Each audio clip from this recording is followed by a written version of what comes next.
সশ্রদ্ধ চিত্তে শপথ। ছাত্র জনতার অভ্যুত্থানের মাধ্যমে ক্ষমতায় আসা ডক্টর মোহাম্মদ ইউনূসের নেতৃত্বাধীন অন্তর্বর্তী সরকার গণ আকাঙ্ক্ষা বাস্তবায়নে গঠন করেছে 10টি সংস্কার কমিশন। রাষ্ট্র মেরামতের এই প্রক্রিয়া নিয়ে চলছে নানা আলোচনা। সংবিধান সংশোধনের আওয়াজে সমর্থন দিচ্ছে রাজনৈতিক দলগুলো, প্রস্তাবনা দিচ্ছেন নাগরিক সমাজও। দুপুরে জাতীয় প্রেস ক্লাবে ল রিপোর্টার্স ফোরাম সংবিধানের খসড়া প্রস্তাবনা করে কেমন সংবিধান চাই শীর্ষক আলোচনা সভার আয়োজন করে, যেখানে আইনজ্ঞরা সবাই নির্বাচনকে মৌলিক সংকটের স্থান বলে চিহ্নিত করেছেন। বলেছেন, সুষ্ঠু নির্বাচনকে প্রাধান্য দিয়ে সংবিধানের কিছু কিছু জায়গায় যৌক্তিক সংস্কার প্রয়োজন। গণতন্ত্রের পক্ষে যদি আমাদের এগোতে হয়, অবশ্যই আমরা মনে হচ্ছে সংবিধানের কিছু কিছু জায়গায় জরুরি পরিবর্তন প্রয়োজন।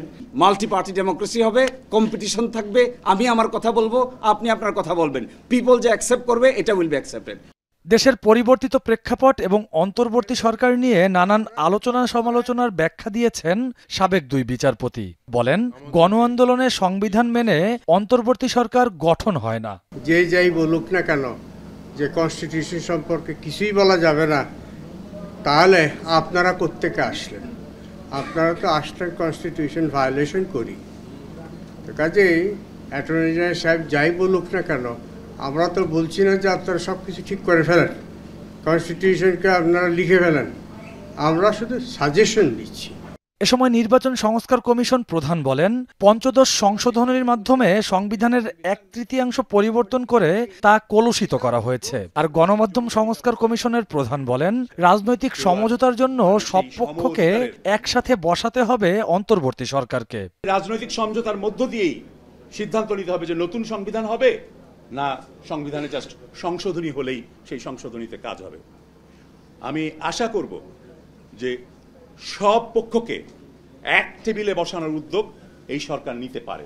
সংবিধানটাকে নষ্ট করা হয়েছে, অনেকগুলো সংশোধনীর মাধ্যমে নষ্ট করা হয়েছে। সবচেয়ে বেশি নষ্ট করেছে বোধহয় পঞ্চদশ সংশোধনী।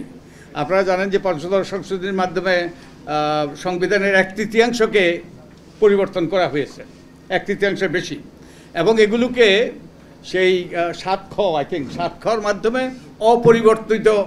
পরিবর্তনযোগ্য নয় এরকম করা হয়েছে। তবে সংবিধান অনুযায়ী এই সরকার সংবিধান সংস্কার করতে পারবে কিনা তা নিয়েই সংশয় জানিয়ে অ্যাটর্নি জেনারেল বলেন, মানুষের ভোটাধিকার ও গণতন্ত্র নিশ্চিত করতে পারলেই সংবিধান থেকে শুরু করে সবকিছুই সংশোধন করা সম্ভব। আমরা এখন পর্যন্ত এক্সিস্টিং সাংবিধানিক কাঠামোর মধ্যে আছি বলে মনে হয়।